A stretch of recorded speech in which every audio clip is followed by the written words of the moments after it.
এতদিনের পর আমি ফাইনালি এই চেরি টমেটোগুলো পেলাম।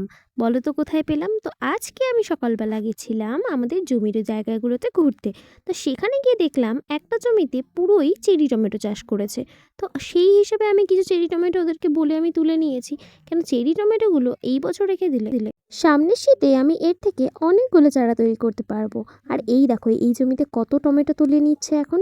এখন টমেটো সিজন শেষ, যেগুলো আছে সেগুলো এখন বাজারে বিক্রি করে দেওয়া হবে। তো পুরো জমি থেকে এখন টমেটো তুলে নিচ্ছে। এখন এই জমিতে নতুন কোনো ফসল চাষ করা হবে।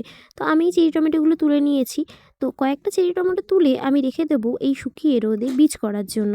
তো এই চেরি টমেটো আমি ভাবলাম যখন তুলেই নিয়েছি তখন একটু টেস্ট করে দেখা যাক এই চেরি টমেটোগুলো খেতে কেমন। তো অনেকগুলোই আমি তুলেছিলাম, তার মধ্যে থেকে আমি একটু খেয়ে দেখছিলাম। তো এত ভালো লাগছে খেতে, একটু টক মিষ্টি স্বাদের, খেতে খুবই সুন্দর। তো নিজেদের বাড়িতে নেক্সট বছর অবশ্যই চেরি টমেটো চাষ করো।